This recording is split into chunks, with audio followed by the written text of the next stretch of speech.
La congrégation des Fils du Cœur Immaculé de Marie, appelée Congrégation de missionnaires claretins, est une congrégation religieuse et missionnaire fondée le 16 juillet 1849 à Vic en Espagne par saint Antoine-Marie Claret et 5 autres cofondateurs.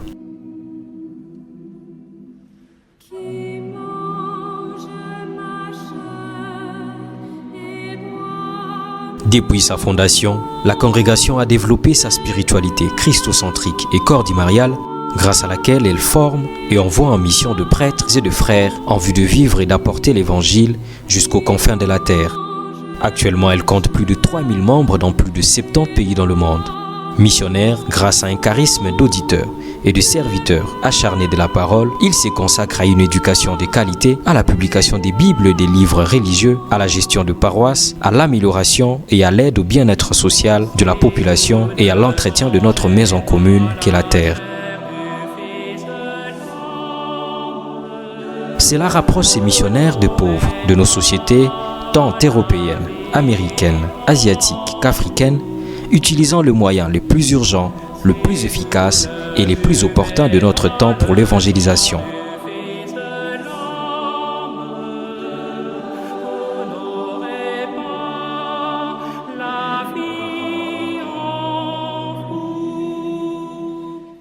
C'est en 1962 que les premiers claretins allemands arrivent au Zaïre, actuelle République démocratique du Congo, à la mission catholique de Kingandu au diocèse de Kikwit, dans la province du Kwilu.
Et la délégation du Congo, c'est une délégation qui a une longue histoire depuis 1962, quand les premiers Allemands sont arrivés ici au Congo. Il y avait notamment le père Georges Kopp, Richard Strobel. La mission du Congo, c'est une mission difficile dans ses débuts déjà, avec la situation de la guerre et plus spécialement la rébellion. Le père Georges Kopp qui va longuement travailler pour combattre les rebelles et les empêcher d'arriver à Kingandu. Ils sont allés fonder dans le diocèse de Kikwit, plus précisément dans la mission catholique Kingandu.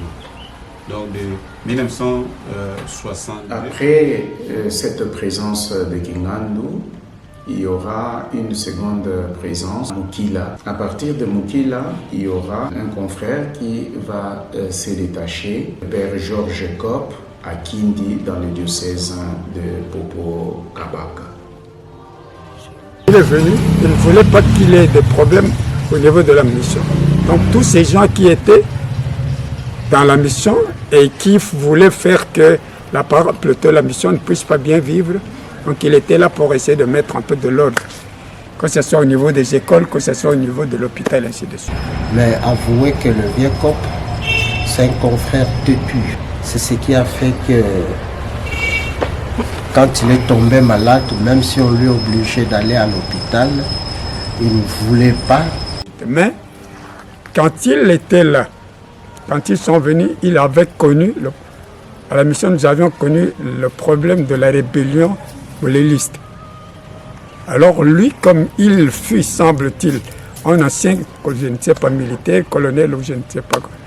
Donc il sillonnait la parole, c'est là-bas pour aller essayer de voir est-ce qu'il y avait des rebelles qui voulaient entrer le bien, des rebelles qui étaient prêts à pouvoir entrer dans la mission pour venir un peu déranger les élèves. Après eux, il y a d'autres vagues de missionnaires, bien sûr, qui sont arrivés au Congo. Et notamment, dans les années 63, il y a eu le père Georges Keum, Gérard Schugert et le frère Aloïs Doubler. Le Georges Keum, lui, un bosseur, un travailleur, l'architecte. Vous voyez toutes nos maisons, vous voyez l'architecture de la maison du Scholastica. Ce sont ses œuvres et d'autres maisons dans nos différentes paroisses réfectionnées ou construites. Ça, c'était son œuvre. Il savait lire et toujours en train de travailler.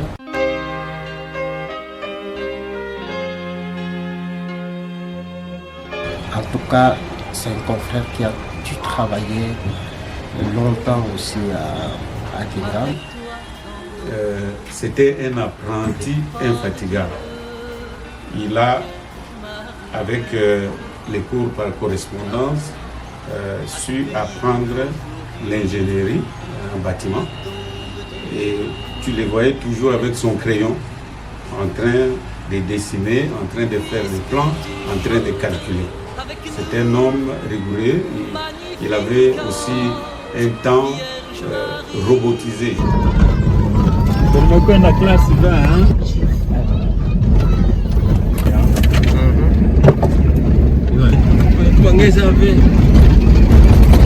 Et puis le frère Anton Probst, et puis bien sûr le père Franz Winkler qui arrivera au Congo en 69, le père Joseph Weinstein qui va arriver au Congo en 78. Nous aurons alors les premières ordinations des Congolais en 90. Père Franz Winkler, qu'on appelait Kokuna. Et il venait là où notre papa était enseignant. C'est lui qui faisait le pastoral là-bas, qui disait les messes de ces côtés-là. Lorsqu'il venait, après il amenait toujours quelque chose. Il s'est donné les noms d'anciens après que tous les autres nous soient quittés. Il est resté presque la seule référence. Le père le père Winkler, c'était un homme pas trop apostolique, mais il était là en communauté, très disponible pour rendre des services aux confrères qui travaillaient dans les missions des brousses. En 1966, il y a d'autres prêtres qui vont s'ajouter, notamment le père Pierre, qui va d'ailleurs perdre sa vie au niveau de la rivière Yambeshi. Il voulait bloquer la voiture. En cherchant à bloquer la voiture, il a été emporté. Cela a permis d'ailleurs aux Claretins qui sont restés de poser les ponts sur la rivière Yambeshi.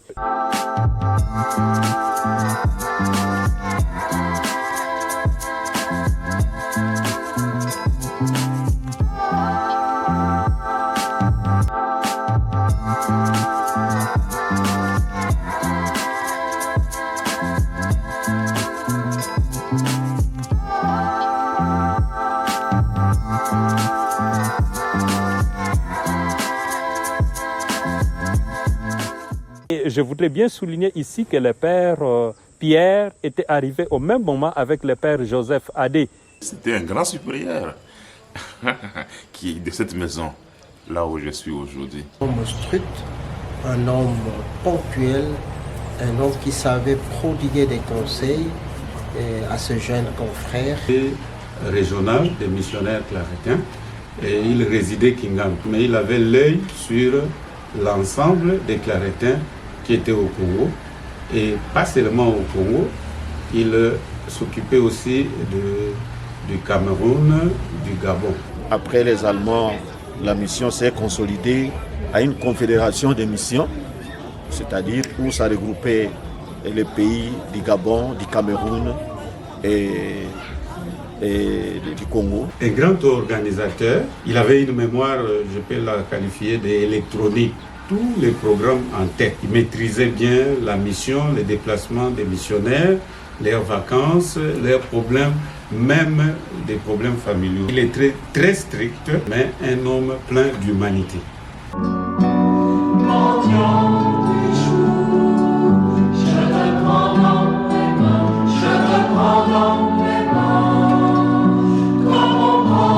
Les missionnaires allemands ont circulé, travaillé et créé des œuvres sociales pour le développement des missions telles que le CDK, œuvre que le claretin congolais continue en maintenant cette flamme allumée par Sainte Clarette.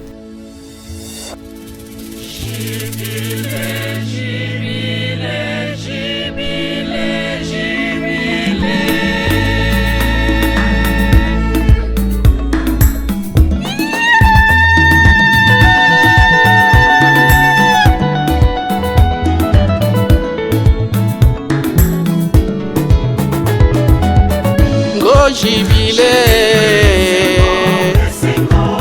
Totondi Nansai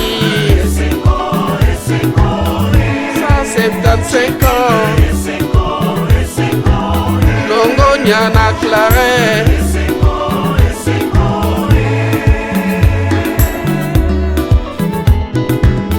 Go Jibile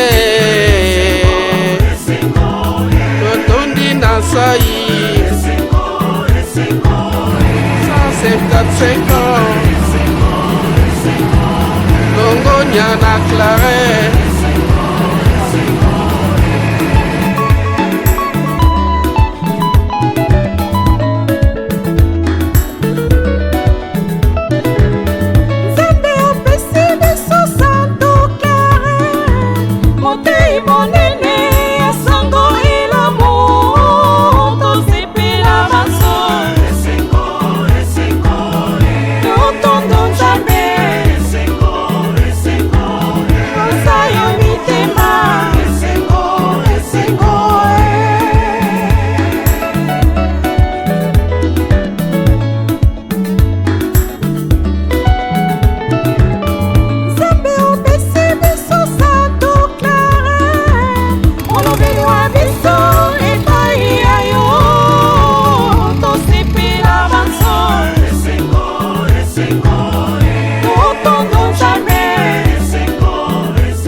Après Kingandu avec son centre de développement, plusieurs autres missions et communautés religieuses ont vu le jour, telles que Pai Kongila, Kikwit Plateau, Saint-Ignace Massamba et tant d'autres dans la ville de Kinshasa, dans la province du Congo central, à Dolizy et à Kasumbalesa. Petit à petit, ils vont quitter Kingandu. Le besoin va se ressentir à côté de Kingandu. Et comme Kingandu était très grand, vaste étendue, il fallait ouvrir un poste qui deviendra une paroisse, la paroisse Bassantu Bonso. C'est là où je me trouve. Pai, si je peux le dire, c'est vraiment une paroisse que je peux dire qui est purement clarétaine. Si jamais ça avançait, ce sont les clarétains qui peuvent faire avancer ça. Si jamais ça échouait aussi, ce sont les clarétains qui feraient que ça puisse échouer. Pai n'est pas une paroisse qui a été fondée avant, mais c'est une œuvre purement, je dis bien, purement clarétaine. Ici, Pai était une partie de la mission de Kingandu. Donc c'était une grande région où Pai était comme si c'était le chef-lieu. C'est pour cette raison que le prêtre qui allait vers ce côté-là, il rentrait directement à Kingandu. Maintenant, quand est-ce qu'on a commencé à parler de Pai en tant que paroisse? C'est à partir de 69. Le début des travaux ici à Pai n'avait pas commencé en 69, c'était un peu tôt. 69 avec le père, ça devrait être le père Franck. Il y a beaucoup de défis à relever, beaucoup de difficultés comme missionnaires que nous rencontrons ici. La première difficulté d'abord c'est l'état des routes. Ce sont des grands missionnaires parce qu'il faut vous dire qu'il y en a de ceux qui vont à pied, hein, tellement qu'actuellement il n'y a plus d'engins ou bien il n'y a plus de moyens pour leur déplacement. Il est difficile aujourd'hui pour nous d'atteindre Kikwit.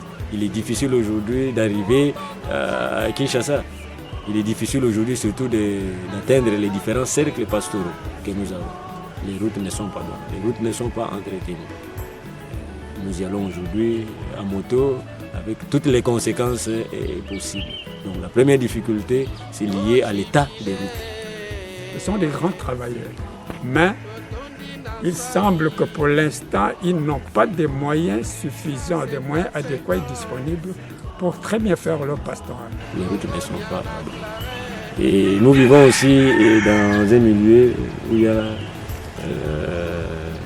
n'y a pas d'eau, par exemple. Cet aspect-là, d'eau. Pendant cette période de la saison sèche, l'eau est très difficile. Alors, et puis les niveaux même de vie,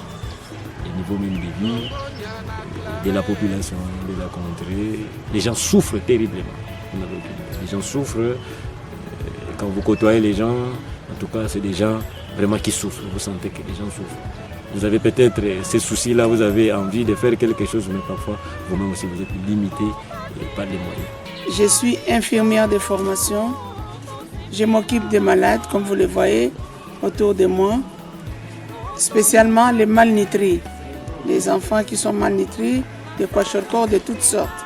Il y a des cas de marasme et des cas de kwashiorkor, comme je viens de le dire. Je suis arrivée à Paille depuis 1990, où j'ai travaillé avec nos confrères missionnaires allemands. Nous avons toujours travaillé ensemble dans la pastorale, comme disent les Espagnols, conjunto. Nous menons notre pastorale ensemble, dans les domaines de la santé, dans les domaines de l'enseignement, comme dans les domaines de la pastorale.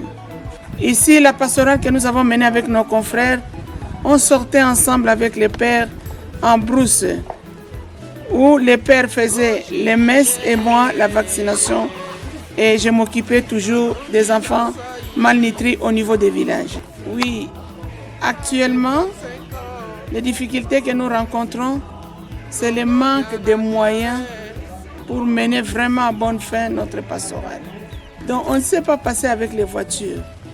La difficulté que je rencontre moi personnellement, je ne sais pas atteindre plusieurs villages par manque de moyens pour aller secourir ces gens. Il n'y a pas de nourriture. Les gens sont de kwashiorkor, les gens meurent dans les villages par manque de soins. Et nous, dans les faibles moyens que nous avons, on n'a pas la possibilité de joindre les différents villages pour secourir les gens. Dans ma pastorale, actuellement, j'arrive seulement à 15 km. J'ai actuellement 11 villages que je supervise, ou je rends visite, ou je vais pour les consultations préscolaires, CPS, les vaccinations des enfants, et puis le dépistage des cas de malnutrie. Je ne peux pas arriver loin parce que je n'ai pas de moyens. Nous avons la pastorale de l'enseignement, par exemple. Il y a les consoeurs qui accompagnent les prêtres, qui donnent cours dans les collèges de nos confrères, les lycées d'Ongokani comme à Beto. Il y a les sœurs qui accompagnent les pères, par exemple, dans les domaines financiers, je dirais. Au niveau de la paroisse, nous nous intégrons dans toutes les activités de la paroisse. Les conseils paroissiaux, nous sommes là. La pastorale des jeunes, on est là. La pastorale avec différentes commissions, nous sommes toujours présentes.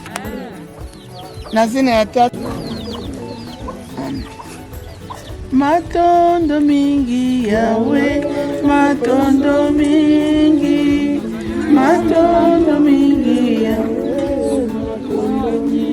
Yahweh, tokumisio, Yahweh, tokumisio, tokumisio. Oza lokumu, Yahweh, oza lokumu, oza lokumu, Yahweh, oza lokumu. Nani kena luto ve? Kena luto?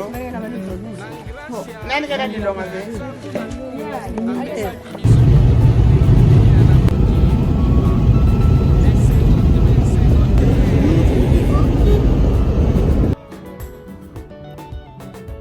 En 2019, j'ai été envoyé à Kikwit au plateau comme supérieur de la communauté.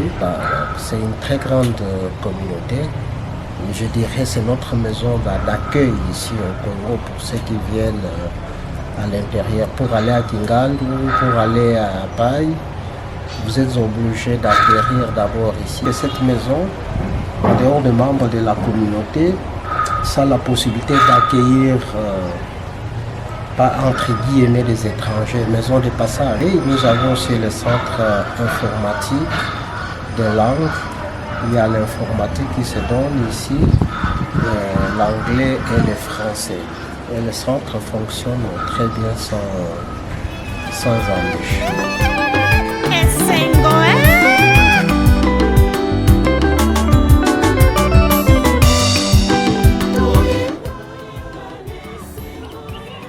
Nous sommes à la paroisse Saint-Ignace au diocèse de Kikwit. Elle a plus de 14 CBE. Au diocèse, ça fait 2 ans de responsabilité de curé doyen. Donc, on a sous notre responsabilité 9 paroisses à gérer. Cette paroisse était une CBV de la paroisse Saint-Pierre. Le quartier grandissait, les besoins se faisaient sentir. Monseigneur Mounou a demandé aux missionnaires claretins, et à l'époque c'est le père Franck Winkler qui venait ici accompagner les chrétiens qui étaient ici, mais il restait à notre communauté au plateau. Oui, le claretin, depuis qu'on est arrivé ici, vraiment, on a senti qu'ils sont vraiment dans le peuple, avec les communautés. Vraiment, ça, il faut le dire, avec les claretins, ceux qui nous avons connus ici dans notre paroisse, je crois que les claretins laissent toujours, tout ce qui passe ici laisse toujours une très bonne impression, surtout du côté pastoral. Et après un temps, on a affecté, parce que les chrétiens avaient besoin d'une présence permanente, on a affecté le Père Willy comme premier résident qui restait ici. Si on doit arriver à réaliser une grande église comme celle-ci, c'est que nos chrétiens portent les prêtres qui sont ici avec eux et qui vivent avec eux. Nous sommes chrétiens de la paroisse Saint-Ignace, nous sommes très très contents de tous nos prêtres claretins, disons de la congrégation claretaine telle qu'elle s'est implantée dans cette paroisse, dans cette partie du diocèse de Kikwit.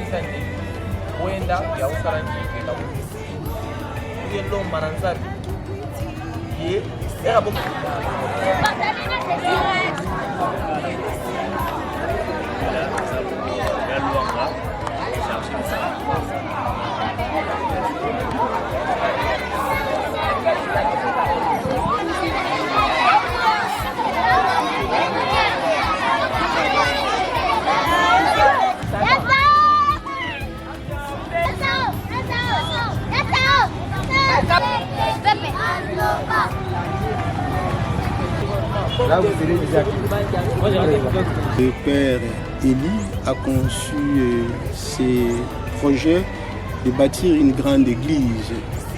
Et avec l'apport de la congrégation, mais l'implication active des chrétiens, l'église est à ce stade.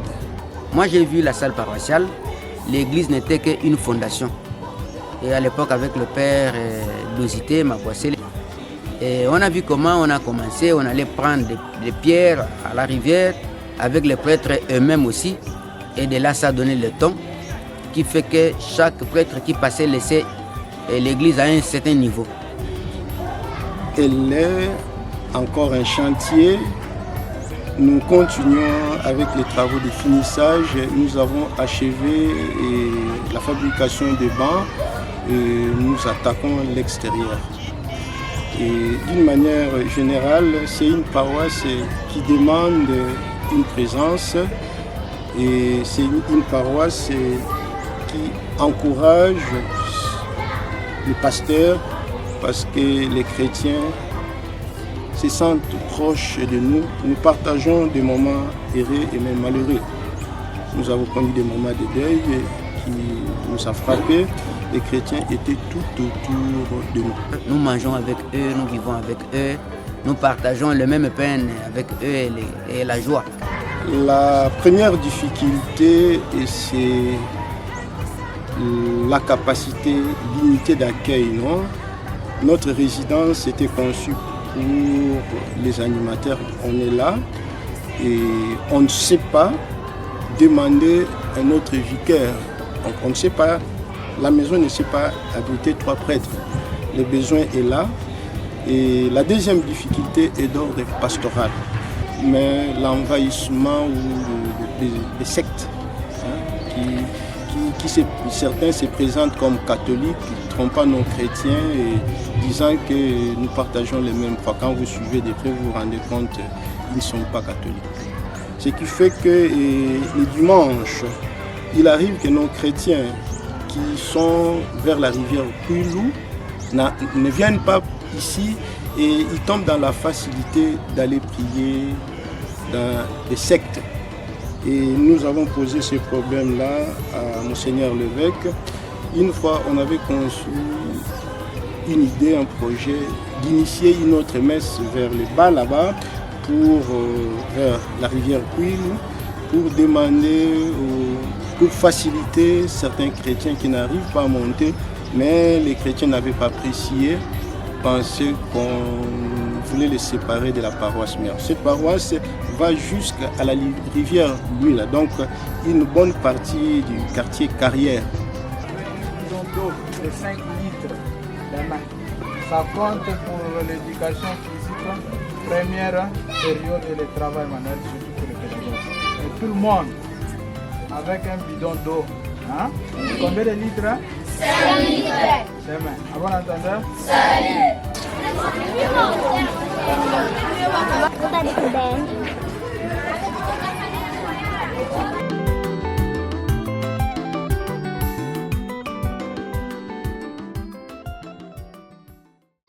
Benda.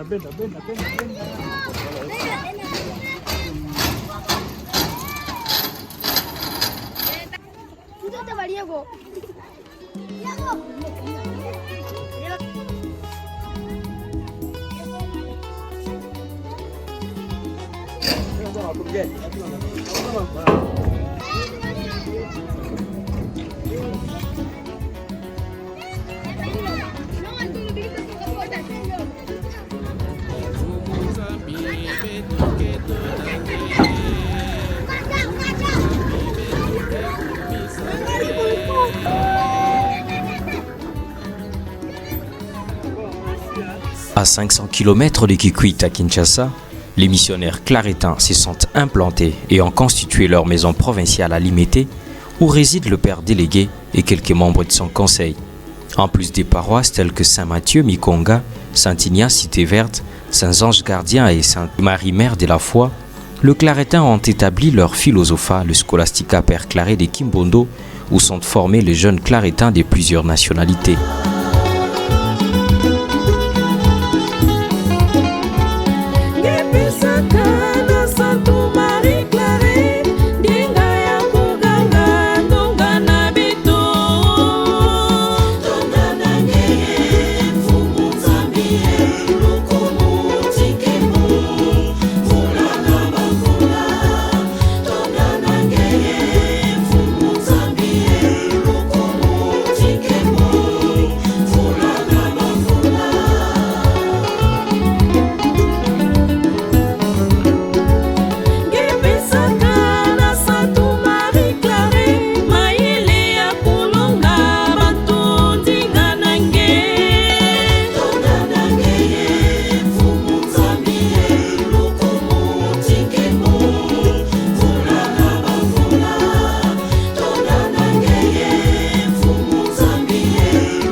Aujourd'hui, la mission semble s'ouvrir davantage avec les missionnaires congolais formés par les Allemands. Vous devez vous aimer, vous toucher, parce que tous vous n'avez pas les mêmes qualités.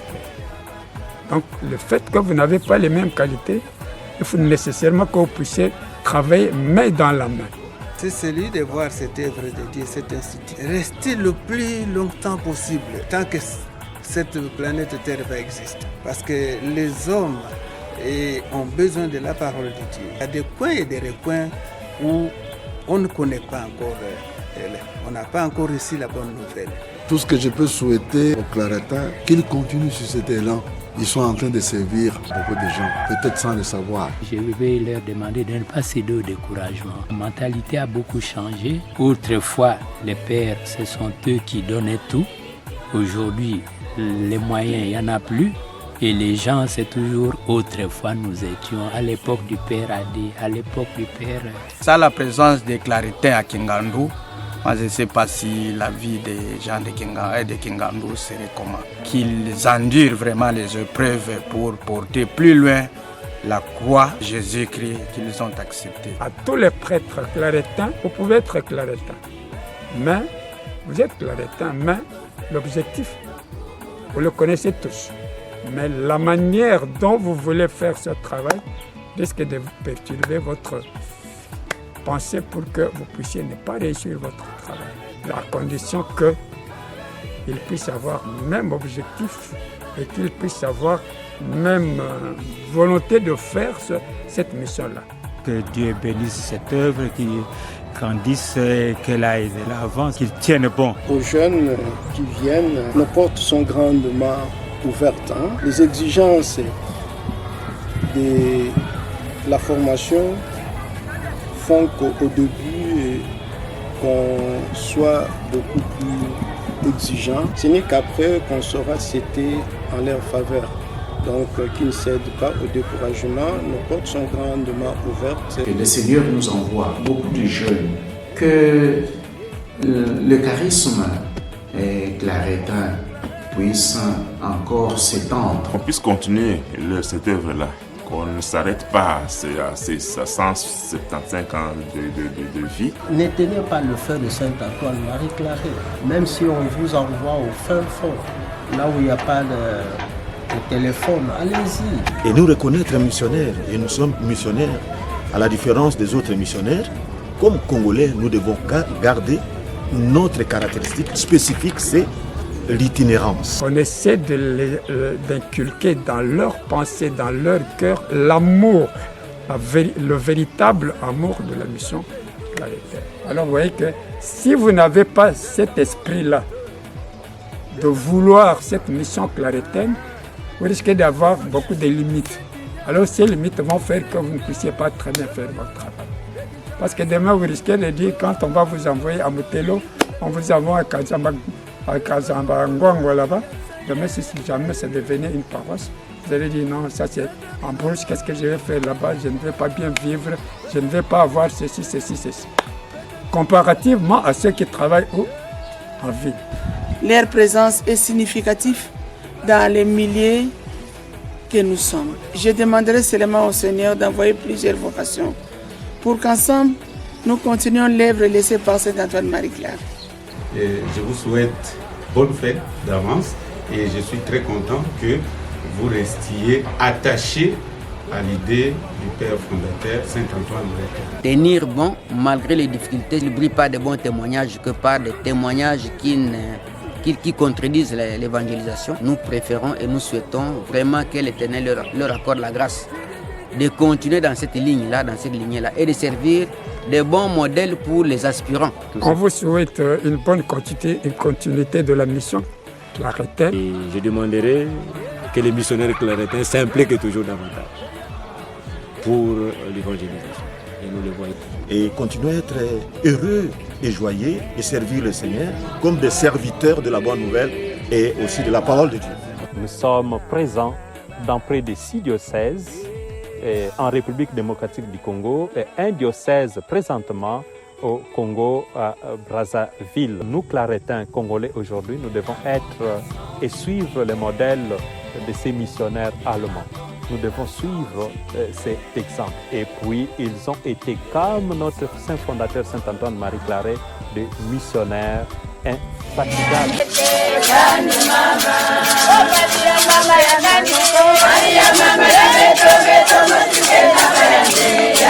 Mama